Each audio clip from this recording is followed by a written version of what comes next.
India today உடைய ஒரு கருத்து கணிப்பானது ரிலீஸ் ஆயிருக்கு. அந்த கருத்து கணிப்புல தமிழ்நாட்டுல இந்தியா கூட்டணிக்கு அட்வான்டேஜ் இருக்கு அப்படின்ற மாதிரி சொல்லியிருக்காங்க. இதெல்லாம் கருத்து கணிப்புகள் தான். கருத்து கணிப்புகளுக்கு பெரிய வேல்யூ என்ன பொறுத்தளவுல கிடையாது. எந்த அளவுக்கு ஆக்குரேட்டா இருக்கும் அப்படின்றதுலயும் நிறைய சந்தேகங்கள் இருக்கு. 24ல லோக்சபா எலெக்ஷன் நடந்து முடியுது. 25ல திரும்பவும் அவங்க மூட் ஆஃப் த நேஷன் இன்னைக்கு தேர்தல் வச்சா யார் ஜெயிப்பாங்க அப்படின்ற மாதிரி லோக்சபா எலெக்ஷன்ஸ் பாயிண்ட் ஆஃப் வியூல இருந்து அவங்க பேசுறாங்க. அடுத்த எலெக்ஷன் 29 தான். சோ இப்பவே பேச வேண்டிய தேவை என்ன அப்படின்னு தெரியல.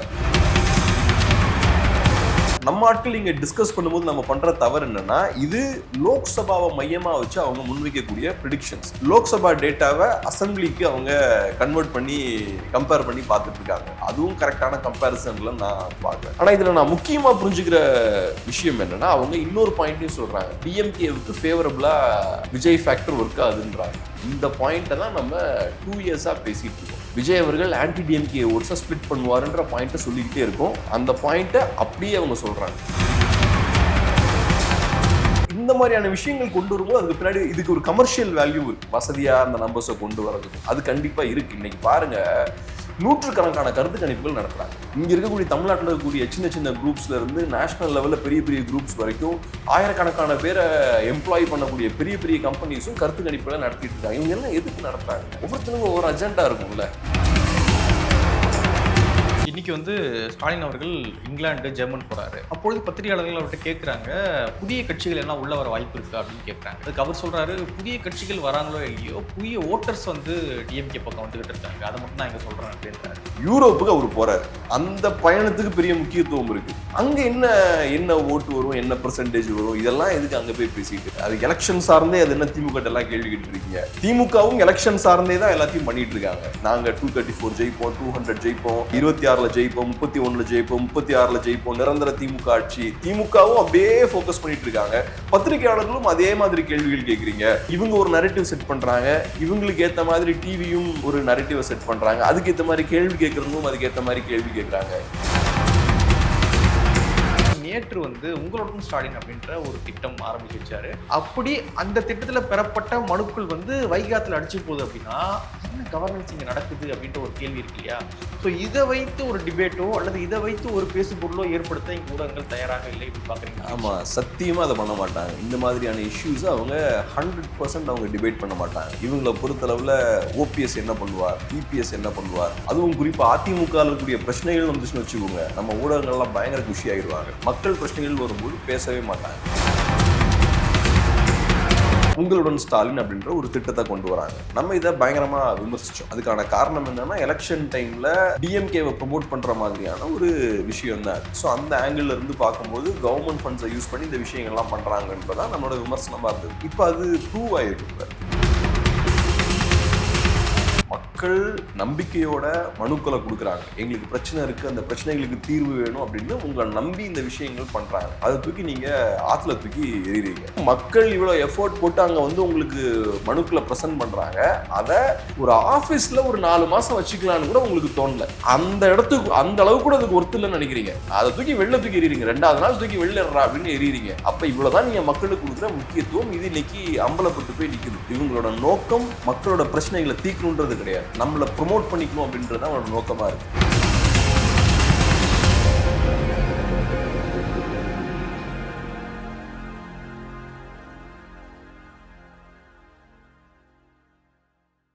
தமிழ் தடம் நேயர்களுக்கு வணக்கம். நம்மோடு உரையாட ஊடகவியலாளர் திரு கேப்ரியல் இணைந்திருக்காங்க. வாங்க பேசலாம். வணக்கம். வணக்கம். இந்தியா டுடே உடைய ஒரு கருத்து கணிப்பானது ரிலீஸ் ஆயிருக்கு. அந்த கருத்து கணிப்புல தமிழ்நாட்டுல இந்தியா கூட்டணிக்கு அட்வான்டேஜ் இருக்கு அப்படின்ற மாதிரி சொல்லியிருக்காங்க. அவங்க 3 காலம் போட்டிருக்காங்க. அதாவது 2024 லோக்சபா எலெக்ஷன்ல எவ்வளவு ஓட் பர்சன்டேஜ் வாங்கினாங்க அப்படின்ற ஒரு காலம் போட்டிருக்காங்க. அதை கம்பேர் பண்ணி 2 கட்டமாக 25, அதாவது 2025 ஆண்டை 2 மாதமா பிரிச்சு அவங்க போட்டிருக்காங்க. பிப்ரவரி மாதம் ஒரு தடவை எடுத்திருக்காங்க. அதுல என்டிஏ 21% எடுத்திருக்காங்க, இந்தியா 52% எடுத்திருக்காங்க, அதர்ஸ் 7 எடுத்திருக்காங்க. அப்படியே கொஞ்ச நாள் கழிச்சு, சில மாதங்கள் கழிச்சு ஆகஸ்ட் மாசமும் ஒரு கருத்து கணிப்பு நடத்துறாங்க. அதுல என்டிஏ 37%, இந்தியா 48%, அதர்ஸ் வந்து 15% அப்படின்ற ஒரு கால்குலேஷன் வைக்கிறாங்க. என்னதான் இந்தியாவுக்கு பர்சன்டேஜ் குறைஞ்சாலுமே ஆனா அட்வான்டேஜ் அந்த கூட்டணிக்கு தான் இருக்கு அப்படின்றது தான் இந்தியா டுடே உடைய கருத்து கணிப்பு சொல்லுது. எப்படி பாக்குறீங்க? அதான் முதல்ல எப்பவுமே சொல்ற விஷயம் தான் என்னன்னா, இப்ப இதெல்லாம் கருத்து கணிப்புகள் தான். கருத்து கணிப்புகளுக்கு பெரிய வேல்யூ என்ன பொறுத்தளவுல கிடையாது. எந்த அளவுக்கு அக்யூரேட்டா இருக்கும் அப்படின்றதுலயும் நிறைய சந்தேகங்கள் இருக்கு. அது மட்டும் இல்லாம என்ன பொறுத்தளவுல இந்த மாதிரியான கருத்து கணிப்புகளுக்கான தேவை என்னன்னு எனக்கு புரியல. 24ல லோக்சபா எலெக்ஷன் நடந்து முடியுது. 25ல திரும்பவும் அவங்க மூட் ஆஃப் த நேஷன் இப்ப என்ன சூழல் இருக்கு, இன்னைக்கு தேர்தல் வச்சா யார் ஜெயிப்பாங்க அப்படின்ற மாதிரி லோக்சபா எலெக்ஷன்ஸ் பாயிண்ட் ஆஃப் வியூல இருந்து அவங்க பேசுறாங்க. அடுத்த எலெக்ஷன் 29ல தான். ஸோ இப்பவே பேச வேண்டிய தேவை என்ன அப்படின்னு தெரியல. ரெண்டாவது, இந்த மாதிரியான டேட்டாவெல்லாம் விடும்போது நம்ம நாட்டில் என்ன பண்றாங்கன்னா, அடுத்தது மாநிலங்கள்லயும் தேர்தல் வரப்போகுது. பீகார்ல வரப்போகுது, தமிழ்நாட்டில் அடுத்தது அசம்பிளி எலெக்ஷன் வரப்போகுது. ஸோ அதோட இதை ஒப்பிட்டு பாக்குறாங்க. லோக்சபா எலெக்ஷனை ஃபோக்கஸ் பண்ணி இவங்க எடுத்த அந்த ஒப்பீனியன் போல நம்ம நாட்டில் என்ன பண்றாங்கன்னா, அசம்பிளி எலெக்ஷன்ஸோட கம்பேர் பண்றாங்க. அப்புறம் முக்கியமா என்னன்னா, எப்பவுமே எலெக்ஷன் கிட்ட வரும்போது தான் மக்கள் வந்து ஒரு முடிவெடுப்பாங்க எந்த கட்சிக்கு ஓட் போடணும்னு. அதுக்கு முன்னாடி அவங்க ஃபிளக்சுவேட்டிங்கான ஒரு மைண்ட்ல தான் இருப்பாங்க. இங்க போடலாமா அங்க போடலாமான்னு. இது எனக்கெல்லாம் கிரவுண்ட்ல அனுபவம் உண்டு. 1 இயருக்கு முன்னாடி நீங்க எடுக்கும்போது ஒரு விதமான ஒரு கருத்து கணிப்பு முடிவுகள் வரும். கிட்ட வரும்போது நீங்க எடுப்பீங்க இல்லையா, 15 டேஸ்க்கு முன்னாடிலாம் எடுப்பீங்க இல்லையா, அப்ப நிறைய மாற்றங்கள் வரதை பார்க்கலாம். மக்கள் அப்பதான் ஒரு டிசிஷன் எடுக்க ஆரம்பிப்பாங்க. தேர்தல் நெருங்கும் போது கட்சிகள்லாம் கேம்பெயின் பண்ண ஆரம்பிப்பாங்க, டிவில எல்லாம் டிபேட்ஸ் எல்லாம் சூடாக ஆரம்பிக்கும், இஷ்யூஸ் எல்லாம் பேச ஆரம்பிப்பாங்க. ஸோ மக்கள் அப்பதான் ரைட் நம்ம ஒரு முடிவு எடுக்கணும், யாருக்கு ஓட்டு போடலாம் அப்படின்ற அந்த விஷயத்த சீரியஸா அவங்க பார்க்க ஆரம்பிப்பாங்க. ஸோ அதனால இவ்வளவு சீக்கிரமா இந்த ஒப்பீனியன் போல் இதெல்லாம் பண்றதுல எந்த அளவுக்கு பெனிஃபிட் இருக்குன்னு நமக்கு தெரியல. பட் எனிவே டிஸ்கஸ் பண்ணுவோம், சில பொலிட்டிக்கல் விஷயங்கள் நம்ம பேசுவோம். இப்ப என்னன்னா, அவங்கள பொறுத்தளவுல 2025 பிப்ரவரியில 21% கொடுக்குறாங்க என்டிஏவுக்கு. அதே இது ஆகஸ்ட்ல 37% மாறுது. ஸோ நான் புரிஞ்சுக்கிறது என்னன்னா, பிப்ரவரி மாதம் ஏடிஎம்கே பிஜேபி அலைன்ஸ் சீல் ஆகல, அதனால ஏடிஎம்கேவோட ஓட்ஸ் அவங்க சேர்க்கல. ஆகஸ்ட் மாசம் இப்ப எடுத்ததுல 37 அப்படின்ற மாதிரி சொல்றாங்க. ஸோ இப்ப இவங்க கணக்குப்படி பார்த்தா ஏடிஎம்கேவோட ஓட் ஷேர் 16% தான் இல்லையா. ஸோ 37 இப்ப ஆகஸ்ட் மாதம், பிப்ரவரியில 21, அப்ப 37 21 வச்சு மைனஸ் பண்ணி பார்த்தா 16% தான் இருக்கு. அப்ப ஏடிஎம்கேவுக்கு 16% ஓட்ஸ் தான் இருக்கா அப்படின்றது ஒரு கேள்வி. எனக்கு என்னமோ அதை விட கண்டிப்பா ரொம்ப அதிகமா இருக்கும் அப்படின்ற மாதிரி தான் பாக்குறேன். ஏன்னா 24ல தனியா கண்டெஸ்ட் பண்ணாங்க ஏடிஎம்கே தனியா கண்டெஸ்ட் பண்ணாங்க, பிஜேபி என்டிஏ அலைன்ஸ் தனியா அவங்க போனாங்க. ஸோ அப்ப ஏடிஎம்கே வீக்கா இருக்க ஒரு தோற்றம் மக்களுக்கு ஏற்படும். ஸோ நிறைய பேர் என்ன யோசிப்பாங்கன்னா, எப்படியும் ஏடிஎம்கே தோக்க தான் போறாங்க, பேசாம புது கட்சிக்கு நம்ம வாக்களிப்போம், நம்ம என்டிகேவுக்கு வாக்களிப்போம், இல்லைன்னா பிஜேபிக்கு ஓட் போடுவோம்னு யோசிப்பாங்க. ஆனா இப்ப பிஜேபி ஏடிஎம்கே அலைன்ஸ் இந்த தடவை சீல் ஆயிருச்சு. அப்படி சீல் ஆகும்போது இன்னும் கொஞ்சம் கூட ஒரு பாசிட்டிவான ஒரு இம்பாக்டா அது ஏற்படுத்தும். ரைட், இவங்க ஸ்ட்ராங்கா இருக்காங்கன்ற இம்பாக்டா தான் அது ஏற்படுத்தும். அப்படி இருக்கும்போது ஏடிஎம்கேட ஓட் ஷேர் கம்மியா இருக்கிறதுக்கான வாய்ப்பு இல்லை, இவங்க சொல்றது மாதிரி 16% இருக்கிறதுக்கான வாய்ப்பு இல்லை அப்படின்றது ஒண்ணு. ரெண்டாவது, அதர்ஸ் கேட்டகரியில 15% போட்டிருக்காங்க. 24 டேட்டா வச்சு பார்த்தோம்னா என்டிகேவுக்கு 8% இருக்கு. அப்ப இப்ப டிவிகேவும் உள்ள வராங்க.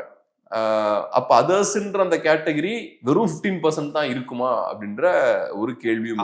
அதை கம்பேர் பண்ணும்பொழுது, அதாவது பிப்ரவரியில வந்து அதை விட கம்மியா போட்டிருக்காங்க. அதர்ஸ் வந்து 7 தான் போட்டிருக்காங்க. டிவிக்கு 8% வச்சிருக்காங்க, என்டிக்கு 8% வச்சிருக்காங்க, டிவிக்கு களத்துல இருக்காங்க. அப்படி இருந்துமே வந்து அதர்ஸுக்கு பிப்ரவரி மாதம் 7 தான் போட்டிருக்காங்க. பிப்ரவரி வந்து அவங்க டிவிகேவை கால்குலேட் பண்ணலன்னு நினைக்கிறேன், டிவிகேவை பண்ணிருக்க மாட்டாங்கன்னு நினைக்கிறேன். ஏன்னா பிப்ரவரி அவங்க வந்து ஏடிஎம்கேவையும் கால்குலேட் பண்ணல. ஸோ மேபி அவங்க டிவிகேவை விட்டுருப்பாங்கன்னு நினைக்கிறேன். ஏன்னா டிவிகேவை ஆட் பண்ணா கண்டிப்பா 7 வராது.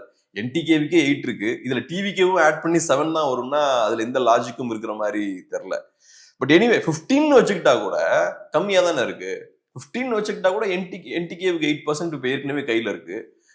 டிவிகேவுக்கு அப்ப 7 தான் இருக்கு அப்படின்றத அவங்க சொல்ல வராங்களா அப்படின்றதுதான் கேள்வி. ஸோ அதர்ஸுமே கொஞ்சம் டவுட்டா இருக்கு. ஸோ இந்த சிக்கல்கள்லாம் இருக்கு. ரெண்டாவது, நான் ஏற்கனவே சொன்னது போல நம்ம ஆட்கள் இங்க டிஸ்கஸ் பண்ணும்போது நம்ம பண்ற தவறு என்னன்னா, இது லோக்சபாவை மையமா வச்சு அவங்க முன்வைக்கக்கூடிய ப்ரிடிக்ஷன்ஸ். ஸோ அவங்கள பொறுத்தளவுல ஏடிஎம்கே அலைன்ஸுக்கு 3 சீட் வரும்ன்றாங்க. ஏடிஎம்கே அலையன்ஸுக்கு 3 சீட்னா அசம்பிளி சீட்ஸா கன்வெர்ட் பண்ணா ஒரு 20 to 30 சீட்ஸ் நம்ம வைக்கலாம். ஸோ இந்த மாதிரியான கம்பேரிசன் கரெக்ட் கிடையாது. லோக்சபா எலெக்ஷன்ஸ் வேற, அசம்பிளி எலெக்ஷன்ஸ் வேற. அசம்பிளி எலெக்ஷன் வரும்போது ஏடிஎம்கேவுக்கு இன்னும் பெரிய அட்வான்டேஜ் இருக்கும். இது லோக்கல் இஷ்யூஸை பேஸ் பண்ண எலெக்ஷன்ஸ். லோக்சபா எலெக்ஷன்ல ஏடிஎம்கே அந்த அளவுக்கு பெர்ஃபார்ம் பண்ண மாட்டாங்க. ஸோ அந்த ஆங்கிள்லையும் பார்க்கும்போது நம்ம ஆட்கள் அப்படியே லோக்சபா டேட்டாவை அசம்பிளிக்கு அவங்க கன்வெர்ட் பண்ணி கம்பேர் பண்ணி பார்த்துட்டு இருக்காங்க. அதுவும் கரெக்டான கம்பேரிசன்ல நான் பார்க்குறேன். ஸோ இந்த மாதிரியான சில சிக்கல்கள் இருக்கு. ரெண்டாவது, நேஷனல் லெவல்ல ஒரு ப்ரெடிக்ஷன் அவங்க முன் வைக்கிறாங்க. என்டிஏ அலையன்ஸுக்கு 324 சீட்ஸ் வரும்னு சொல்றாங்க, இந்தியா அலையன்ஸுக்கு 208 வரும்ன்றாங்க. ஸோ பெரிய சேஞ்ச் இல்லை, மைல்டான ஒரு டிஃபரன்ஸ் இருக்கு. 24 ரிசல்ட்ஸோட பார்க்கும்போது மைல்டான டிஃபரன்ஸ் இருக்கு. அதுல ஒன்றும் எனக்கு பெரிய மாற்று கருத்து இல்லை. ஏன்னா என்ன, ஒரு வருஷம் தான் ஆச்சு எலெக்ஷன் நடந்து முடிஞ்சு, 1.5 வருஷம் ஆச்சு. அதுக்குள்ள பெரிய மாற்றங்கள் ஏற்பட வாய்ப்பு இல்லை. ஸோ மைல்டான ஒரு சேஞ்ச் இருக்கு அப்படின்ற விஷயத்த காட்டுறாங்க. ஆனா எனக்கு என்ன சீரியஸா புரியலன்னா, இந்த மாதிரியான கருத்து கணிப்புக்கான நோக்கம் என்ன, இந்த மாதிரியான கருத்து கணிப்புகளுக்கான தேவை என்னன்னு எனக்கு புரியல. எலெக்ஷனுக்கு இன்னும் ஒரு 3 வருஷம் இருக்கு, 3.5 வருஷம் இருக்கு. இப்பவே எடுக்க வேண்டிய தேவை என்ன அப்படின்ற ஒரு பாயிண்ட் இருக்கு. பட் எனிவே, இந்தியா டுடே ஒரு பெரிய ஒரு கம்பெனி. அவங்க சில ரிசர்ச் கிரவுண்ட்ல கண்டிப்பா பண்ணியிருப்பாங்க. அதை வச்சு பார்க்கும்போது இந்த முடிவுகளுக்கு வரலாம். ஆனா இதுல நான் முக்கியமா புரிஞ்சுக்கிற விஷயம் என்னன்னா, அவங்க இன்னொரு பாயிண்ட்டையும் சொல்றாங்க. விஜய் இங்க டிஎம்கேவுக்கு ஃபேவரபிளா விஜய் ஃபேக்டர் ஒர்க் ஆகுதுன்றாங்க. ஸோ விஜய் அவர்களோட வரத்தால, அரசியல் வரத்தால திமுகவுக்கு லாபம் இருக்கு அப்படின்ற ஒரு பாயிண்ட்டையும் சொல்றாங்க. இந்த பாயிண்ட்டை தான் நம்ம 2 இயர்ஸா பேசிட்டு இருக்கோம். விஜய் அவர்கள் ஆன்டி டிஎம்கே ஓட்ஸை ஸ்பிளிட் பண்ணுவாருன்ற பாயிண்ட்டை சொல்லிக்கிட்டே இருக்கோம். அந்த பாயிண்ட்டை அப்படியே அவங்க சொல்றாங்க. விஜய் ஆன்டி டிஎம்கே ஓட்ஸை ஸ்பிளிட் பண்றார் அப்படின்ற பாயிண்ட்டை வந்து அவங்க சொல்றாங்க. ஸோ நம்ம அறிவுஜீவிகள் தமிழ்நாட்டில் இருக்கவங்களை பொறுத்தளவில் இன்னும் அவங்க ஒரு முடிவுக்கு வரல. 2 வருஷமா டிபேட் பண்ணிட்டு இருக்காங்க பிரைம் டைம் மீடியாவில் உட்காந்து. விஜய் யாரோட ஓட்டை பிரிப்பார்னு நம்ம சொல்லவே முடியாது, அவர் திமுகவுக்கும் பாதிப்பு ஏற்படுத்துவார், அதிமுகவுக்கும் பாதிப்பு ஏற்படுத்துவார், பிஜேபிக்கும் பாதிப்பு ஏற்படுத்துவார், இப்படின்ற மாதிரி பேசிக்கிட்டே இருக்காங்க. அது உண்மை கிடையாது.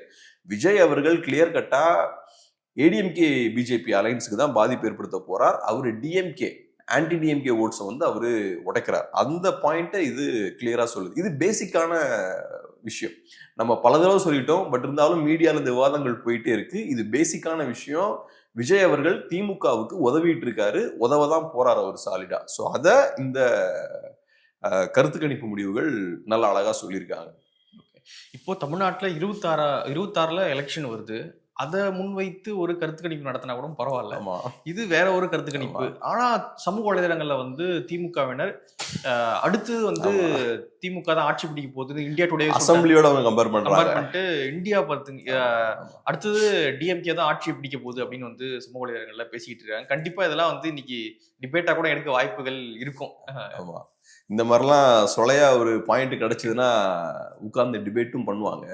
ஆனா இப்ப இவங்க என்ன பண்றாங்கன்னா, புதுசா அவங்களுக்கு ஏத்த மாதிரி கான்செப்டை கிரியேட் பண்ணிக்கிறாங்க. மூட் ஆஃப் த நேஷன் அப்படின்ற மாதிரி ஒரு கான்செப்டை கிரியேட் பண்றாங்க. மூட் ஆஃப் த நேஷன் வரும்போது ரைட், ஒவ்வொரு வருடம் இல்லைன்னா ஒரு 6 மாதத்துக்கு ஒருக்கா மக்கள் என்ன மாதிரி மூட்ல இருக்காங்க, என்ன மனநிலையில் இருக்காங்க அப்படின்ற விஷயங்களை நாங்க காட்ட போறோம் அப்படின்ற மாதிரி ஒரு கான்செப்ட் அவங்களா கிரியேட் பண்றாங்க. அப்படி ஒரு கான்செப்டை கிரியேட் பண்ணி 2029க்கு முன்னாடி இப்பவே ஆரம்பிக்கிறாங்க.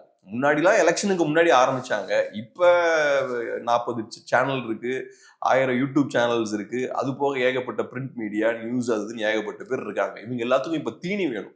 முன்னாடி 2 சேனல் இருப்பாங்க, எலெக்ஷனுக்கு முன்னாடி நம்ம பேசலாம், அதுக்கு முன்னாடி வேற ஏதாவது பண்ணலாம். இப்ப இவங்களுக்கு நியூஸ் இப்ப வேணும்.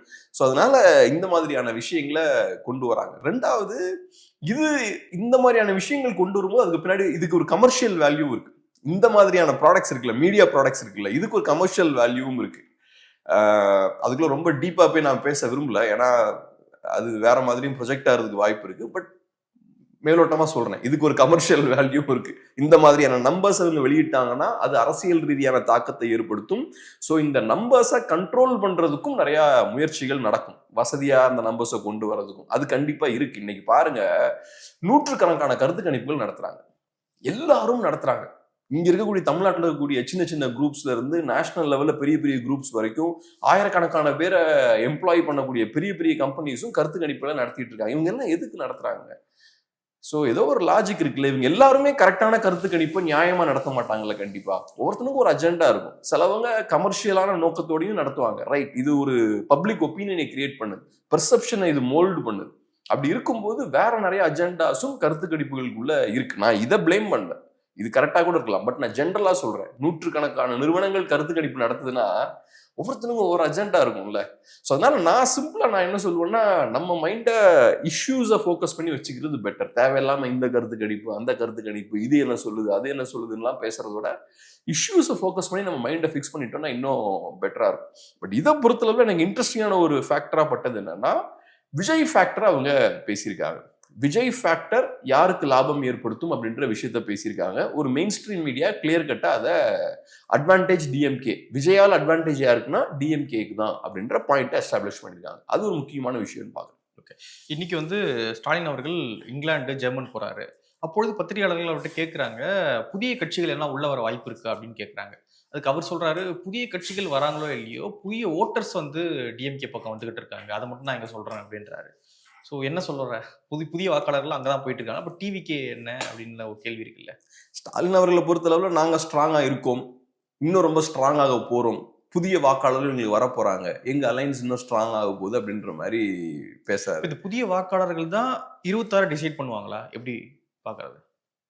புதிய வாக்காளர்கள் அவர் என்ன அர்த்தத்துல சொல்றாருன்னு நான் பாக்குறேன்னா, நேத்து எங்களுக்கு போடாத ஓட்டஸ் இன்னைக்கு போடுவாங்கன்னு சொல்றாருன்னு நினைக்கிறேன். நான் அந்த இளைஞர்கள் பார்க்கல இல்ல, அதுவும் புதிய வாக்காளர்கள் தான்ல. அவங்க நேத்து அவங்க ஓட்டரா இல்ல, இன்னைக்கு புதுசா உள்ள வராங்க. சோ அவங்க எங்களுக்கு ஓட் போடுவாங்கன்னு சொல்றாரு. ரெண்டாவது, நேத்து ஓட்டஸா இருந்தவங்க சில பேர் உங்களுக்கு போட்டிருக்க மாட்டாங்களா, சில பேர்ல நிறைய பேர் போட்டிருக்க மாட்டாங்களா, அவங்க இவங்களுக்கு புதுசா ஓட் போட்டா அதுவும் புதிய வாக்காளர்கள். அதான் யார் போடுவாங்க?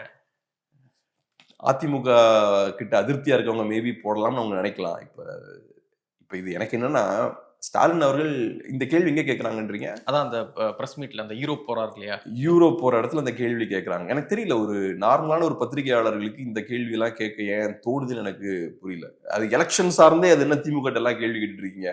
திமுகவும் எலெக்ஷன் சார்ந்தே தான் எல்லாத்தையும் பண்ணிட்டு இருக்காங்க. நாங்க 234 ஜெயிப்போம், 200 ஜெயிப்போம், 26ல ஜெயிப்போம், 31ல ஜெயிப்போம், 36ல ஜெயிப்போம், நிரந்தர திமுக ஆட்சி. திமுகவும் அப்படியே போக்கஸ் பண்ணிட்டு இருக்காங்க. பத்திரிகையாளர்களும் அதே மாதிரி கேள்விகள் கேட்கறீங்க. மெயின் ஸ்ட்ரீம் மீடியாவில் டிபேட்ஸும் பார்த்தோம்னா, இந்த நீங்க எவ்வளவு ஜெயிப்பீங்க, எவ்வளவு ஓட்டு, இந்த ஓட்டு வருமா, அந்த ஓட்டு வருமா, என்ன இது எலெக்ஷனுக்கு இன்னும் ஏகப்பட்ட நாள் இருக்கு. எலெக்ஷனுக்கு முன்னாடி ஒரு 2 வீக்ஸ் அதை டிஸ்கஸ் பண்ண எனக்கு புரிஞ்சுக்க முடியுது. யூரோப்புக்கு அவர் போறாரு, அந்த பயணத்துக்கு பெரிய முக்கியத்துவம் இருக்கு. அது முக்கியமான ஒரு பயணம், வெளிநாட்டு சுற்றுப்பயணம்ன்றது முக்கியம். அங்க என்ன ஓட்டு வரும், என்ன பெர்சன்டேஜ் வரும், இதெல்லாம் எதுக்கு அங்க போய் பேசிட்டு, யாரை மீட் பண்ண போறீங்க, எந்த கம்பெனி வரப்போகுது, எவ்வளவு முதலீடுகள், ஆமா அதை பத்தி பேசல. போன தடவை போனப்ப என்ன நடந்தது, அதோட ரிசல்ட் என்ன, அதான் ஆச்சரியமா இருக்கு. அது இவங்க ஒரு நரேட்டிவ் செட் பண்றாங்க, இவங்களுக்கு ஏத்த மாதிரி டிவியும் ஒரு நரேட்டிவ் செட் பண்றாங்க, அதுக்கு ஏத்த மாதிரி கேள்வி கேட்கறவங்களும் அதுக்கு ஏத்த மாதிரி கேள்வி கேட்கறாங்க. இது எல்லாமே பார்க்கும்போது ரொம்ப செயற்கையா இந்த நம்பர்ஸை பேஸ் பண்ணியே இவங்க காய்களை நகர்த்துறாங்க. இந்த இப்ப நான் சொன்ன பாருங்க, இந்த மூட் ஆஃப் தி நேஷன் அது இதெல்லாம், இதுவும் நேஷனல் மீடியால தான் நடக்குது. நேஷனல் லெவல்ல பார்த்தோம்னா இங்க ஆரம்பிக்கிறதுக்கு முன்னாடி அங்க ஆரம்பிச்சிட்டாங்க. பிஜேபி ஸ்டார்டிங்ல இருந்து அந்த மாதிரியான ஒரு நரேட்டிவ் பில்ட் பண்ண ஆரம்பிச்சிட்டாங்க. எப்பவும் நம்பர்ஸ் பத்தியே பேசிட்டு இருக்குது, ஏதாவது எலெக்ஷன் பத்தி பேசிக்கிட்டே இருக்கிறது, எலெக்ஷன் மூட்லயே இருக்கிறது. அது இப்ப இந்த நோய் பார்த்தோம்னா இப்ப திமுக வழியா தமிழ்நாட்டுக்குள்ளேயும் வந்துருச்சு. இப்ப இங்கேயும் இதே தான், இஷ்யூலாம் பேசுறது கிடையாது, நம்பர்ஸ் தான்.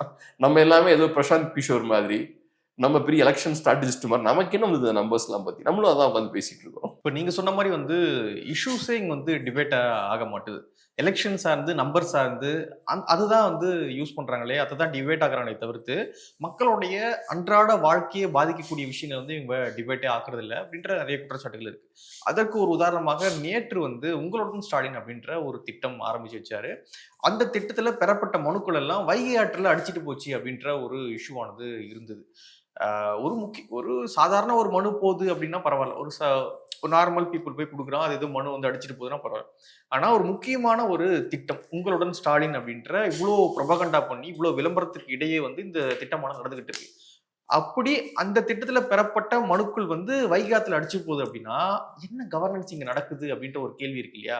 சோ இதை வைத்து ஒரு டிபேட்டோ அல்லது இதை வைத்து ஒரு பேசு பொருளோ ஏற்படுத்த இங்க ஊடகங்கள் தயாராக இல்லை. இப்படி பாக்குறீங்க? ஆமா, சத்தியமா அதை பண்ண மாட்டாங்க. இந்த மாதிரியான இஷ்யூஸ் அவங்க 100% அவங்க டிபேட் பண்ண மாட்டாங்க. இவங்களை பொறுத்தளவுல ஓபிஎஸ் என்ன பண்ணுவார், இபிஎஸ் என்ன பண்ணுவார், ஓபிஎஸ் இப்ப அங்க போய் சேர்ந்துருவாரா, அதுவும் குறிப்பா அதிமுக இருக்கக்கூடிய பிரச்சனைகள் வந்துச்சுன்னு வச்சுக்கோங்க, நம்ம ஊடகங்கள்லாம் பயங்கர குஷி ஆயிடுவாங்க. ஓபிஎஸ் இபிஎஸ் மோதல், அங்க உள்ள செல்லூர் ராஜு கார்ல ஏறல, இந்த மாதிரியான பிரச்சனைகள்லாம் வந்துச்சுன்னா நம்ம ஆளுங்க ஹைப்பரா செயல்பட ஆரம்பிப்பாங்க. மக்கள் பிரச்சனைகள் வரும்போது பேசவே மாட்டாங்க.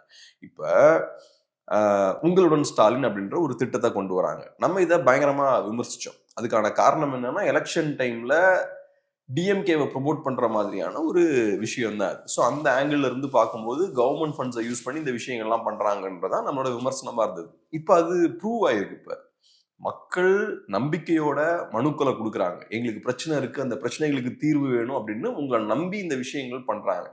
அதை அந்த மனுக்களை நீங்க எங்க தூக்கி போடுறீங்க? அதை தூக்கி நீங்க ஆத்துல தூக்கி எறிறீங்க, நதியில தூக்கி எறிறீங்க, வைகை ஆத்துல தூக்கி எறிறீங்க. ஸோ அப்ப இது காட்டக்கூடிய விஷயம் என்ன? நீங்க ஆக்ஷன் எடுக்காம கூட இருங்க, அது ஒன்றும் பிரச்சனை இல்லை, அது காலகாலமா நடந்துகிட்டு இருக்கு. ஆக்ஷன் எடுக்காம இருங்க. குறைந்தபட்சம் அந்த மனுக்களை உங்க ஆபீஸ்ல கூட வைக்க முடியல, அதுக்கு கூட ஒருத்தர் நீங்க பாக்குறீங்க. இந்த மனுக்களால எனக்கு எந்த பிரச்சனையும் இல்லை, ஆபீஸ்ல வச்சா கூட எனக்கு இடம் தான் வேஸ்ட், நான் தூக்கி வெளில எரிஞ்சிடுவேன், நீங்க எரிஞ்சிருக்கீங்க. ஸோ அதுக்கு மக்கள் இவ்வளவு எஃபோர்ட் போட்டு அங்க வந்து உங்களுக்கு மனுக்களை பிரசன்ட் பண்றாங்க. அத ஒரு ஆபீஸ்ல ஒரு 4 மாசம் வச்சுக்கலான்னு கூட உங்களுக்கு தோணல. அந்த இடத்துக்கு அந்த அளவு கூட அதுக்கு ஒர்த்து இல்லைன்னு நினைக்கிறீங்க. அதை தூக்கி வெளில தூக்கி எறிறீங்க, 2வது நாள் தூக்கி வெளில எறா அப்படின்னு எறிறீங்க. அப்ப இவ்வளவுதான் நீங்க மக்களுக்கு கொடுக்குற முக்கியத்துவம். இது இன்னைக்கு அம்பலப்பட்டு போய் நிக்குது. நம்ம உட்காந்து இது பயங்கரமான டெவலப்மெண்ட்ஸை கொண்டு வரும், மக்களுக்கு நிறைய பலன் இது தரும், பிரச்சனைகள் எல்லாம் தீர்க்கும், குயிக்கா பட்டுன்னு எல்லா பிரச்சனைகளுக்கும் தீர்வு வரும் அப்படின்னு பேசிட்டு இருக்கீங்க. மனுக்களை தூக்கி அடுத்த நாள் வெளில போட்டாச்சு. இதுதான் இவங்களோட நோக்கம் என்னன்றதை காட்டுது. இவங்களோட நோக்கம் மக்களோட பிரச்சனைகளை தீர்க்கணுன்றது கிடையாது, நம்மளை ப்ரொமோட் பண்ணிக்கணும் அப்படின்றது அவங்களோட நோக்கமா இருக்கு. இபிஎஸ் அவர்கள் ஏறக்குறைய அதே விஷயத்த அவர் பேசியிருக்காரு. இந்த இஷ்யூவை ஒட்டி அவர் பேசும்போது ப்ரொமோட் பண்ணிக்கிறதுலயே தான் இவங்க தீவிரமா இருக்காங்க. நலம் காக்கும் ஸ்டாலின் அப்படின்ற ஒரு திட்டத்தையும் கொண்டு வந்திருக்காங்க. நீங்க நல்லா நோட் பண்ணீங்கன்னா எல்லா இடத்துலயும் இந்த ஆட் வந்துகிட்டே இருக்கு. நீங்க ஒரு நியூஸ் பேப்பரோட வெப்சைட்டுக்கு போங்க, முக்கியமான நியூஸ் பேப்பரோட வெப்சைட்டுக்கு போனீங்கன்னா வெப்சைட்ல போனோன்னு இதுதான் வரும், நலம் காக்கும் ஸ்டாலின் அப்படின்ற பேனர் வரும். அதுக்கப்புறம் நீங்க அதை க்ளோஸ் பண்ணிட்டு அந்த வெப்சைட்குள்ள போக முடியும். அதே மாதிரி முக்கியமான டிவி சேனல்ஸோட யூடியூப் சேனல்ஸ்குள்ள எல்லாம் போனீங்கன்னா அங்க வீடியோ கிளிக் பண்ணீங்கன்னா எடுத்தோன்னே இந்த ஸ்லைடு வரும், நலம் காக்கும் ஸ்டாலின் அப்படின்ற மாதிரி வரும். அதுல ஸ்டாலின் அவரோட போட்டோ ரொம்ப பெருசா இருக்கும், மற்ற எல்லாரும் சின்னதா இருப்பாங்க, ஸ்டாலின் அவரோட போட்டோ பெருசா இருக்கும். அந்த ஆடை பார்த்துட்டு தான் நம்ம உள்ள போக முடியும். ஸோ இப்ப இந்த ஸ்கீமுக்காக நீங்க ஃபண்ட்ஸ் அலாகேட் பண்றீங்க. அதுல பெரும்பாலும் பார்த்தோம்னா இந்த மாதிரி நீங்க அதிக அளவுல நீங்க அட்வர்டைஸ்மெண்ட்டுக்கு நீங்க பணத்தை செலவழிக்கிறீங்க. ஸோ இப்போ என்ன ஆகுது, எலெக்ஷன் கிட்ட வந்துட்டு இருக்கு, கவர்மெண்ட் ஃபண்ட்ஸ்ல நீங்க உங்களை நீங்க ப்ரொமோட் பண்ணிட்டு இருக்கீங்க, செல்ஃப் ப்ரொமோஷன் அங்க நடந்துட்டு இருக்கு. இது ஒரு பிரச்சனை. 2வது முக்கியமான பிரச்சனை, இதான் ரொம்ப முக்கியமான பிரச்சனை. இப்ப இந்த ஆடெல்லாம் நீங்க எங்க போடுறீங்க? நியூஸ் வெப்சைட்ஸ்லயும் நியூஸ் சேனல்ஸோட யூடியூப் சேனல்ஸ்லயும் நீங்க இந்த ஆடை போடுறீங்க. ஏன் என்டர்டைன்மெண்ட் சேனல்ஸ்ல போடல? உங்களுக்கு இந்த நியூஸை மக்கள்கிட்ட தானே கொண்டு போகணும். நலம் காக்கும் ஸ்டாலின் திட்டத்தை பத்தின அந்த விஷயங்களை மக்கள்கிட்ட நீங்க எடுத்துட்டு போகணும்.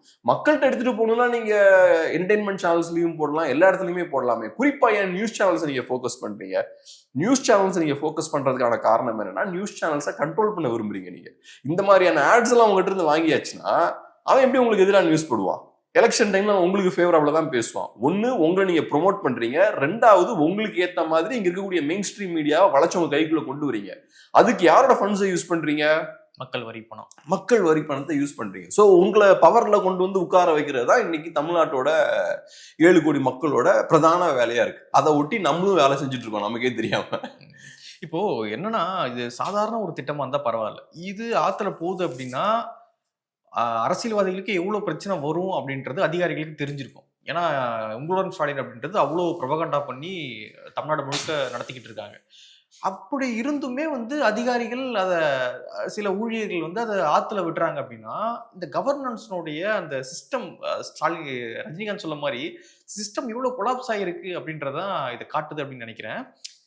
என்ன சொல்லுவாங்க அப்படின்னா, நிறைய பத்திரிகையாளர்கள் ரொம்ப நாளா சொல்லிக்கிட்டே இருந்தாங்க, இந்த கவர்மெண்ட் அதிகாரிகள் கண்ட்ரோல்ல தான் இருக்கு, ஆட்சியாளர்கள் அரசியல்வாதிகள் கண்ட்ரோல்ல இது இல்ல, திமுகவுடைய அமைச்சர்கள் கண்ட்ரோல்லையோ ஸ்டாலின் கண்ட்ரோல்லையோ இது இல்லை அப்படின்ற ஒரு குற்றச்சாட்டை வச்சுக்கிட்டே இருக்காங்க. ஸோ அது நிரூபிக்கும் வகையில இது அமைஞ்சிருக்கோ அப்படின்றது என்னுடைய பார்வை. அது மட்டும் இல்லாம நேற்று ஆட்சியர் என்ன சொல்றாங்க அப்படின்னா, அந்த மாவட்டத்தினுடைய ஆட்சியர் இது இந்த கவர்மெண்ட்டுக்கு கெட்ட பெயர் ஏற்படுத்தும் வகையில் யாரோ பண்ணிட்டாங்க அப்படின்ற, சதி யாரோ பண்ணிட்டாங்க அப்படின்ற. அப்போ கவர்மெண்ட் ஆஃபீஸ் ஃபுல்லா என்ன ஏடிஎம்கே காரனும் நாம் தமிழர் கட்சிக்காரனும் இல்ல தாவேக காரனும் உட்காந்துருக்கான், யாரோ பண்ணிட்டாங்க அப்படின்னு சொல்லிட்டு ஒரு பதில வந்து சொல்றாங்க. இதே போலதான் வந்து கொடியேற்ற மறுக்கிறாங்க காவல்துறை அப்படின்னா வந்து ஸ்டாலின் அவர்கள் மேல தப்பு கிடையாது, அது அதிகாரிகள் மேலதான் தப்பு அப்படின்னு ஒரு வன்னியரசு. ஸோ எதுவா இருந்தாலுமே வந்து ஸ்டாலின் அதுக்கும் சம்மந்தம் கிடையாது. எவ்வளவு டேமேஜிங் நடந்தாலுமே வந்து ஸ்டாலினுக்கும் அதுக்கும் சம்மந்தம் கிடையாது, திமுகவுக்கும் அதுக்கும் சம்மந்தம் கிடையாது. அது வந்து அதிகாரிகள் பண்ணிட்டாங்க, திமுக வந்து நம்ம சேஃப்கார்ட் பண்ணுவோம் அப்படின்ற ஒரு அடிப்படையில் தான் இது வந்து நடந்துகிட்டு இருக்கு அப்படின்ற மாதிரி இருக்கு. உண்மைதான், நீங்க சொல்றது உண்மைதான். ரெண்டாவது, இப்ப நம்ம ஒரு விஷயத்த பண்றோம்னா நம்மளோட நோக்கம் என்ன அப்படின்றது முக்கியம். இப்ப நான் இந்த மீடியா சேனல் ரன் பண்றேன்னா என்னோட நோக்கம் என்ன அப்படின்றது முக்கியம். என்னோட நோக்கத்தை பேஸ் பண்ணி தான் நான் ப்ரொடியூஸ் பண்ணக்கூடிய ரிசல்ட்ஸ் இருக்கும். இப்ப என்னோட நோக்கம் பணம் சம்பாதிக்கணும், சப்ஸ்கிரைபர்ஸ் கொண்டு வரணும், வேற ஏதாவது அஜெண்டா இருக்குன்னா அதுக்கேற்ற மாதிரி தான் என்னோட ப்ராடக்ட் அவுட்புட்டும் இருக்கும். அப்போ மட்டமான அவுட்புட்டாக தான் இருக்கும். இல்லை நல்ல விஷயங்கள் கொண்டு போகணும், நம்மளும் நம்மளை டெவலப் பண்ணிக்கணும், நம்மளும் நிறைய கற்றுக்கணும், மக்கள்கிட்ட நல்ல விஷயங்கள் கொண்டு போகணுன்ற எண்ணம் நமக்கு இருந்தால் நம்ம அவுட்புட்டும் அதுக்கேற்ற மாதிரி குவாலிட்டியாக இருக்கும். அதே தான் ஒரு விஷயத்தை நீங்கள் கையில் எடுக்கிறீங்கன்னா உங்களோட நோக்கம் என்ன அப்படின்றது தான் ரொம்ப முக்கியமான விஷயம். இந்த ஸ்கீமை கொண்டு வராங்கன்னா இந்த நோக்கம் என்ன? இவங்க எல்லாமே எலெக்ஷன் டைமில், எலெக்ஷனுக்கு முன்னாடி நம்ம ஒரு பிரச்சாரம் பண்ணும் அப்படின்ற எண்ணத்தில் ப்ரொபகண்டா மோட்லயே இவங்க இருக்காங்க. அதுக்கு இதெல்லாம் யூஸ் பண்ணும்போது என்ன ஆகுதுன்னா அதை மட்டும் தான் ஃபோக்கஸ் பண்றாங்க. ஸ்கீம் ஆரம்பிக்கிறது, ப்ரொபகண்டா பண்றது, அதை அட்வர்டைஸ் பண்றது, இதெல்லாம் ஃபோக்கஸ் பண்றாங்களே தவிர அது என்ன செய்யணுமோ அதை செய்யணும் அப்படின்றதுல ஃபோக்கஸ் பண்ண மாட்டேங்கிறாங்க. அதுல கவனம் செலுத்த மாட்டேங்கிறாங்க. அது செய்ய வேண்டிய வேலையை அதனால அது செய்ய மாட்டேங்குது. ரெண்டாவது, என்ன பொறுத்தளவுல மக்களுக்கு நிறைய பிரச்சனைகள் இருக்கலாம். ஒவ்வொரு பிரச்சனைகளுக்கும் துறை சார்ந்து என்ன நடவடிக்கை எடுக்கணுமோ அந்த இடத்துல அவங்க போய் அந்த நடவடிக்கை எடுக்கணும். அதான நியாயமான விஷயம். இந்த மாதிரி ஆமா ஸ்பெஷல் கேம்ப்ஸ் அப்படி இப்படின்லாம் போட்டுட்டு பண்ண வேண்டிய அவசியம் என்னன்னு எனக்கு புரியல. அப்படி நிஜமாவே அது பண்ண வேண்டிய தேவை இருக்குன்னா அது சொல்ல வர விஷயம் என்னன்னா, சிஸ்டம் கரெக்டா ஒர்க் ஆகணும்னு அது காட்டுது. சிஸ்டம் கரெக்டா ஒர்க் ஆகாதனால உங்களுக்கு ஸ்பெஷல் கேம்ப்ஸ் எல்லாம் தேவைப்படுது இல்ல. அப்ப நீங்க ஸ்பெஷல் கேம்ப் நடத்தக்கூடாது, சிஸ்டமை சரி பண்ணணும். இங்க கவர்மெண்ட் பியூரோக்ரஸியில் இருக்கக்கூடிய விஷயங்களை நீங்க சரி பண்ணணும். மக்களுக்கு ஒரு பிரச்சனை இருக்குன்னா அந்த பிரச்சனையை குயிக்கா சரி பண்ணணும். அதுக்கான சிஸ்டம் மெக்கானிசம் அங்க இருக்கணும். அதை நீங்க டெவலப் பண்ணணும். அதை பண்ணாம இந்த மாதிரியான போலியான செட்டப் எல்லாம் உள்ள கொண்டு வந்து உங்களோட ப்ரொபகண்டாக்கு நீங்க அதை யூஸ் பண்றீங்க. அதுக்கப்புறம் அது ப்ரொடியூஸ் பண்ணக்கூடிய ரிசல்ட் என்ன? ஜீரோ. இந்த மனுக்கள் எல்லாம் பார்த்தா ஆத்துல கிடக்குது இதெல்லாம். ஸோ இதை எப்படி பார்க்கறதா? எனக்கு இது பார்க்கும்போது ரொம்ப அபத்தமா இருக்க விஷயம் என்னன்னா, நீ ஆக்ஷனே எடுக்க வேண்டாம், குறைந்தபட்சம் அதை ஸ்டோர் பண்ணி உன் ஆஃபீஸ்ல வையேன். ஆஃபீஸ்ல ஒரு இடத்துல ஒரு மூலையில் அதை ஒரு சாக்குல கட்டி வையேன். அதுக்கு கூட அதுக்கு தேவையில்லை. அந்த அளவு கூட அது ஒர்த்து இல்லைன்னு நீ பாக்குற. அந்த அளவு கூட அது ஒர்த்து இல்லைன்னு பார்க்கும்போது என்ன பண்ற நீ? அதை தூக்கி வெளில எறிகிற. வெளியேறியும் போது கூட கொஞ்சம் கவனமா எறியணும்னு கூட யோசிக்கல. ஆத்துல தூக்கி போடுற. சரி கொஞ்சம் கவனமா இதை டிஸ்போஸ் பண்ணுவோமே. சரி நம்ம ஆபீஸ்ல இடத்த அடைச்சிட்டு இருக்கு, இது வேஸ்ட்ன்னு நீ பாக்குற, ரைட்டு. கொஞ்சம் அதை கேர்ஃபுல்லாவது டிஸ்போஸ் பண்ணலாம்ல. அது கூட இல்லை, இவ்வளவு கேர்லெஸ்ஸா நீங்க பண்றீங்க. அப்ப இதையே இவ்வளவு கேர்லெஸ்ஸா டீல் பண்றீங்கன்னா மக்கள் பிரச்சனைகளை நீங்க எப்படி டீல் பண்ணுவீங்க? இதை விட ரொம்ப கேவலமா ரொம்ப கேர்லெஸ்ஸா தான் டீல் பண்ணுவீங்க. அதுதான் இங்க இருக்கக்கூடிய சிஸ்டம்.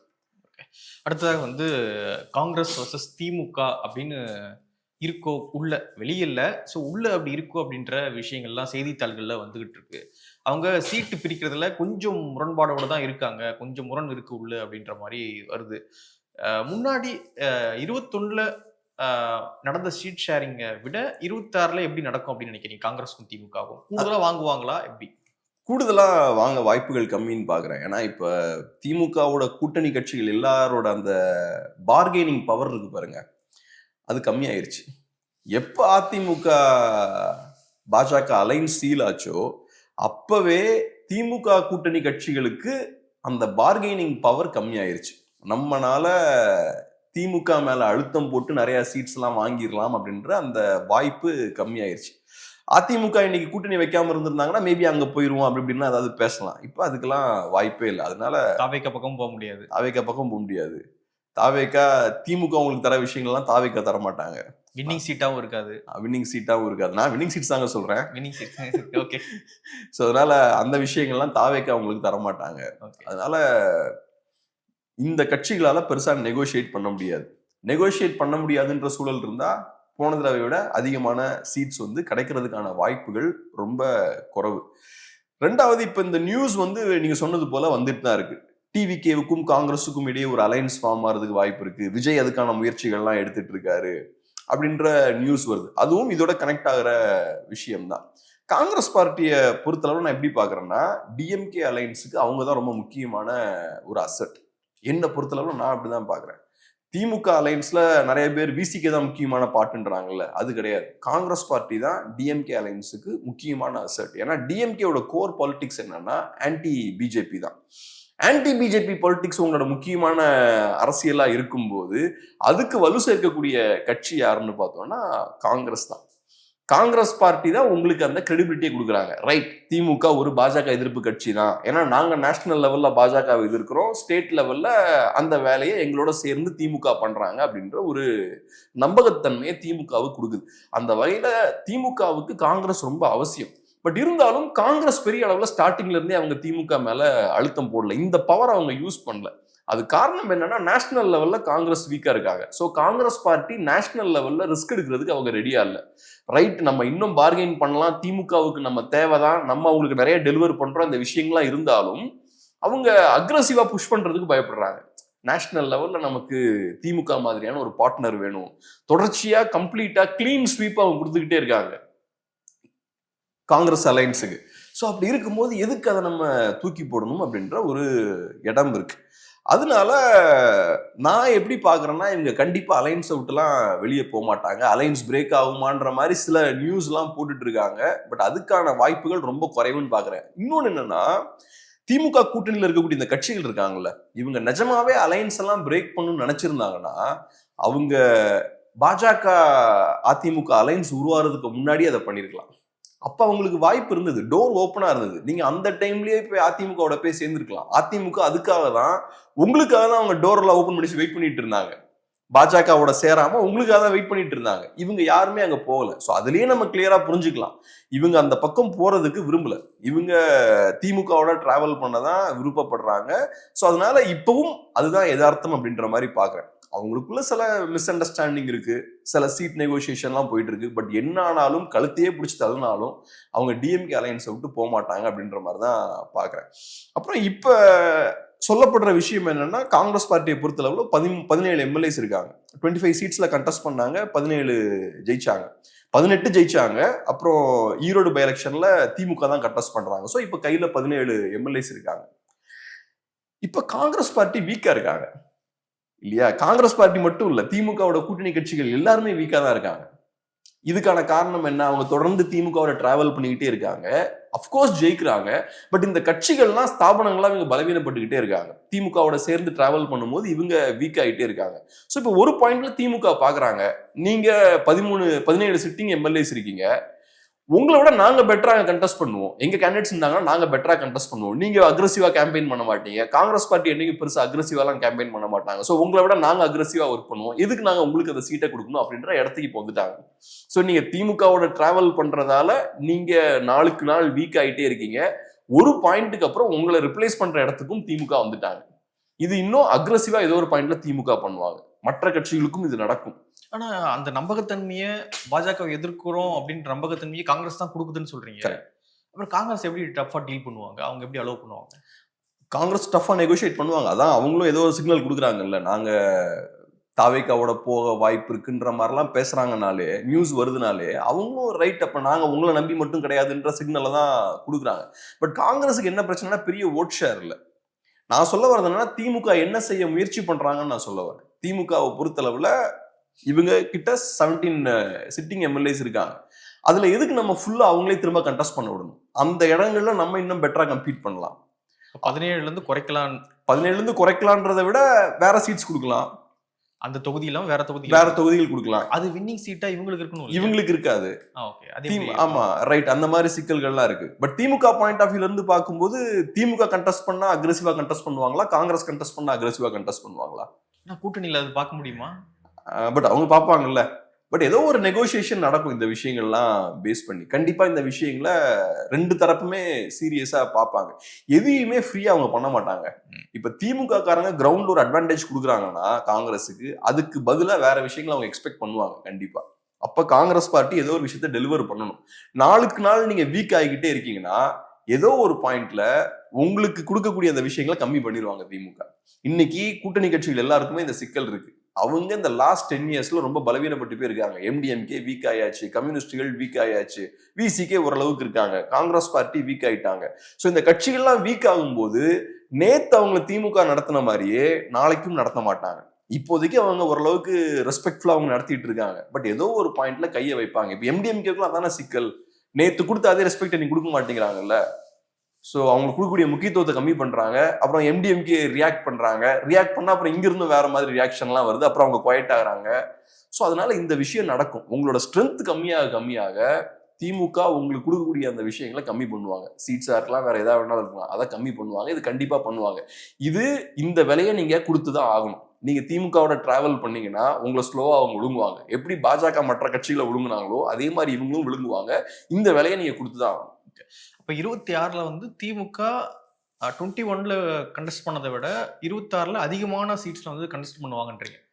பண்ண முயற்சி பண்ணுவாங்கன்றது என்னோட பாயிண்ட். அப்படி கண்டெஸ்ட் பண்றாங்க அப்படின்னா மற்ற கூட்டணி கட்சிகளுக்கு சீட் குறைஞ்சிரும். கொஞ்சம் மேபி குறைக்க ட்ரை பண்ணலாம். இல்லைன்னா தோக்கக்கூடிய சீட்ஸை கொடுக்கலாம், வின்னிங் சீட்ஸ் அவங்க எடுக்கலாம். இந்த மாதிரியான விஷயங்களை பண்ண முயற்சி பண்ணுவாங்க. ஏன்னா 21ல இருந்ததை விட 26ல திமுகவோட கை ஓங்கி இருக்கு.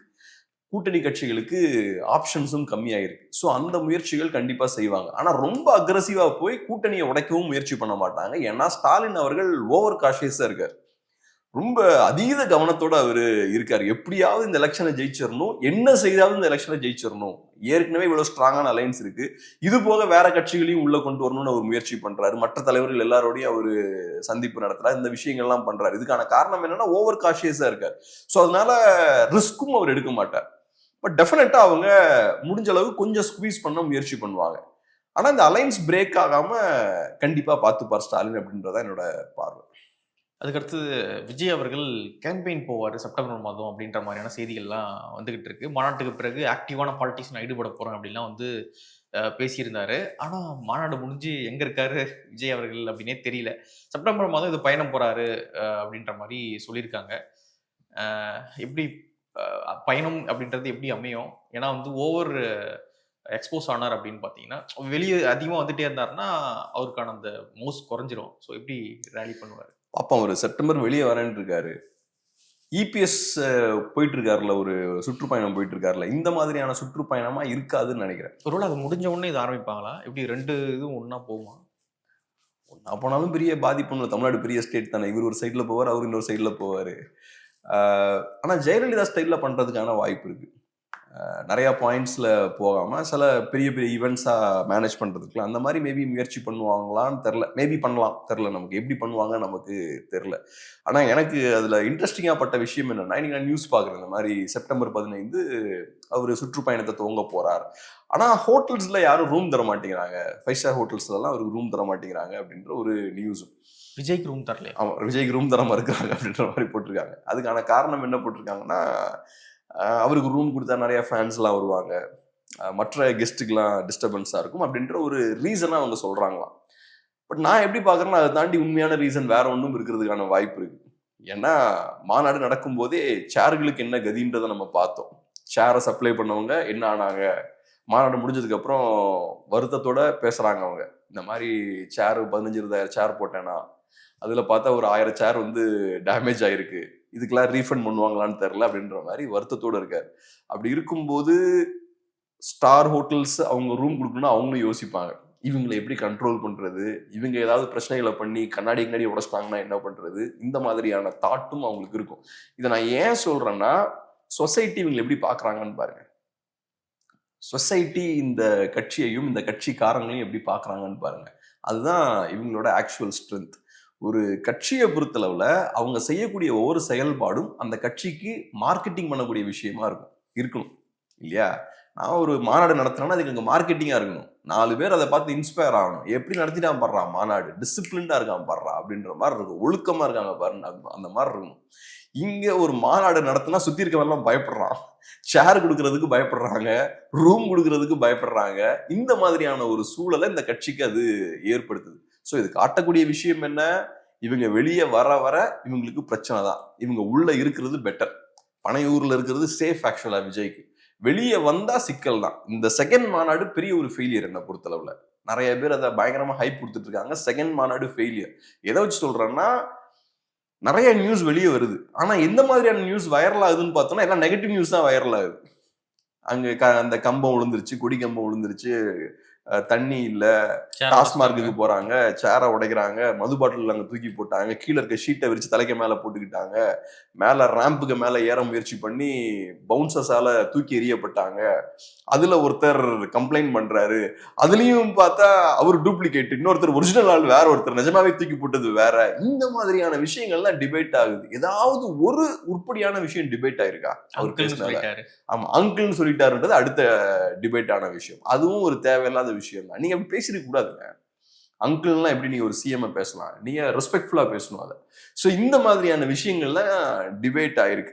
அப்ப இந்த மாநாட்டால உங்களுக்கு ஏற்பட்ட லாபத்தை விட இந்த மாநாட்டால உங்களுக்கு நஷ்டம் அதிகம். போக போக இன்னும் அதிகமாக தான் உங்களுக்கு நஷ்டங்கள் வந்துட்டு இருக்கும். அதுதான் இங்க சிக்கல். கமல் கூட ஏதோ ஓரளவுக்கு அரசியல்லாம் கொஞ்சம் பேசினாரு, பேசி எடுத்து மேனேஜ் பண்ணாரு. கொஞ்சம் அரசியல்வாதி மாதிரியும் லைட்டா தெரிஞ்சார். பெரிய அரசியல் இல்லைனாலும் அரசியல்வாதி மாதிரி அவர் காட்டிக்கிட்டார். டீப்பா போகும்போது மாட்டுவார். இந்த மாதிரி மையம்னா என்னன்னா கேட்கும்போது மையம்னா மையம் தான் அப்படின்ற மாதிரி சிக்குவாரு. பட் அதை தாண்டி ஓரளவுக்கு மேனேஜ் பண்ணார்.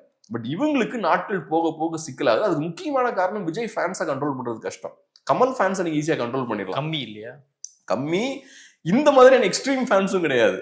மரத்துல இருந்து தாவுறது, இங்க இருந்து அங்க விஜய பாக்குறதுக்காக ரேம்ப ஆக்கிரமிக்க முயற்சி பண்றது, இந்த மாதிரியான விஷயங்கள் பண்ண மாட்டாங்க. ஆனா கண்டிப்பா விஜயோடைய படங்களை பார்த்து உருவாகிற ரசிகர்களுக்கும் கமல்ஹாசன் படங்களை பார்த்து உருவாகிற ரசிகர்களுக்கும் கண்டிப்பாக வித்தியாசம் இருக்கும் இல்லையா? அது கொஞ்சம் கமல்ஹாசனோட ஃபேன்ஸ் கொஞ்சம் டீப்பா கொஞ்சம் இருப்பாங்க நினைக்கிறேன். கொஞ்சம் மெச்சூரா இருக்கலாம் மேபி. ஆமா, சினிமாட்டோகிராஃபி, டைரக்ஷன் அதெல்லாம் பேசக்கூடிய ஆட்களா இருப்பாங்க. இவங்க விஜய் அவர்கள் மட்டும்தான், வேற எதுவுமே கிடையாது. அவர் வந்தா ஹிட், அவ்வளவுதான். ஸோ அதனால இவங்கள டீல் பண்றது கொஞ்சம் கஷ்டம். அவங்க கிட்ட இருக்கக்கூடிய ஒரே ஆயுதம் பவுன்சர்ஸ் தான். எவ்வளவு பவுன்சர்ஸ் போடுவீங்க நீங்க? சும்மா 10 பேரை போடலாம். பவுன்சர்ஸ் போட்டா பிரச்சனை தான் வரும். அவங்க இந்த மாதிரி தான் பண்ணுவாங்க. பவுன்சர்ஸ் பார்த்தோம்னா அவங்க பவரை தான் காட்ட விரும்புவாங்க. ஒரு பவுன்சரோட வேலையா தானே. ஆமா, ஒரு பவுன்சர் நல்லா வேலை பாக்குறான்னா என்ன, நான் ஸ்ட்ராங்கா நிக்கிறேன் பாரு, எவ்வளவு தூரம் அடிச்சு தூக்கி போடுறேன் பாருன்றது அவனோட பாயிண்ட் ஆஃப் வியூல இருக்கும்ல.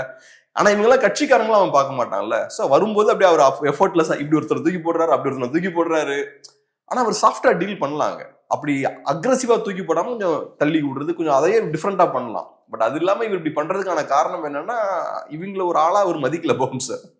ஏன்னா இந்த கட்சிக்கும் இந்த பவுன்சருக்கும் தொடர்பு கிடையாது. பவுன்சரை நீங்க பே பண்ணி உள்ள கொண்டு வரீங்க. கட்சி இதை டீல் பண்ண நல்லா இருந்திருக்கும். கட்சியே ஒரு கூட்டத்தை உருவாக்கி ஒரு ஒரு ஒரு ஆர்கனைசிங் கமிட்டி ஒன்று ஃபார்ம் பண்ணி ஒரு 1000 பேரை நீங்க மேனேஜ் பண்ணுங்க க்ரௌடு அப்படின்னா. ஆனா அதை எப்படி நம்ப முடியும்? நீங்க உங்க ரசிகர்கள் ஒரு 1000 பேரை மேனேஜ் பண்ண விட்டு அவங்களே விஜயை தூக்கிடுவாங்க. அதனால அவங்கள நம்பி விட முடியாது இந்த வேலையை. ஸோ அதனால விஜயோட ரசிகர்களை டீல் பண்றது ரொம்ப கஷ்டம். அது ஒரு சிக்கல் இருக்கு. ஸோ அதனால நாட்கள் போக போக விஜயோட ரசிகர்கள் ஸ்டார்டிங்ல பார்க்கும்போது ஒரு அசர்ட்டா தெரிந்தாலும் விஜயோட ரசிகர்கள் நாட்கள் போக போக ஒரு பெரிய லைபிலிட்டியாகவும் மாறுவாங்க. இன்னைக்கு பாக்குறேன், என்ன ட்விட்டர்ல ஒருத்தர் டேக் பண்ணியிருக்காரு. நம்ம நேத்து பேசியிருந்தோம்ல, ஆணவ கொலை பத்திலாம் இவங்க வாயே திறக்காம இருக்காங்க, சட்ட ரீதியா சில விஷயங்கள் பண்றாங்க. அங்கேயும் பார்த்தோம்னா கவின் பத்திலாம் பேசல, ஆணவ கொலைக்கு எதிராக சிறப்பு சட்டம் வேணும் அப்படின்ற மாதிரி அவங்க போறாங்க. அந்த டைரக்ஷன்ல அவங்க போறாங்க. ஸோ என்ன சொல்றாங்கன்னா, நாங்க எப்பவுமே பெர்மனன்டான சொல்யூஷன் தான் தேடுவோம் அப்படின்ற ஒரு கமெண்ட் எனக்கு போட்டிருக்காரு. நாங்க பெர்மனன்ட் சொல்யூஷன் தான் தேடுவோம், சும்மா போராட்டம் பண்றது, மாநாடு நடத்துறது, பிரச்சாரம் பண்றது, இதெல்லாம் எங்களுக்கு கிடையாது. நாங்க லீகலா ஆக்ஷன் எடுப்போம், பெர்மனன்ட் சொல்யூஷன் தான் வேணும். ஸோ அவங்க தலைவர் ஒன்று செய்ய மறுக்கிறாருன்னா அதை ஜஸ்டிஃபை பண்றாங்க. அவங்க போராட்டம் அவர் பண்ணலன்னா போராட்டம் தேவையில்லைன்றாங்க. கொள்கை சித்தாந்தம் அவருக்கு இல்லைன்னா கொள்கை சித்தாந்தம் தேவையில்லைன்றாங்க. அப்ப அரசியலுக்கு இவங்க என்ன மாதிரியான முன்னுதாரணமா இருக்காங்க? ஒரு ரொம்ப மோசமான ஒரு முன்னுதாரணமா இருக்காங்க. அரசியலையே டைல்யூட் பண்றாங்க. போராட்டம் தேவையில்லை தைரியமா சொல்றாங்க, நாங்க லீகலால டீல் பண்ணிக்கிறோம். அதுக்கு எது கட்சி? அந்த பேசிக் கேள்வி அவங்களால கேட்க முடியல. போராட்டம் தேவையில்லை, நீங்க லீகலா டீல் பண்ணிப்பீங்க, எது கட்சி? ஆமா, 4 லாயர்ஸை வச்சு நீங்க முடிச்சிடலாமே எல்லாத்தையுமே. அதனால இவங்களோட நோக்கம் என்னவா இருக்குன்னா, விஜயை நம்ம ஜஸ்டிஃபை பண்ணணும், விஜயை எப்படியாவது டிஃபெண்ட் பண்ணணும். அதை தாண்டி இவங்களுக்கு அரசியல் பத்தின எந்த கவலையும் இல்லை. இது ஆபத்து. நிறைய விஷயங்களை மூடு பகிர்ந்துக்கிட்டீங்க. ரொம்ப நன்றி. நன்றி.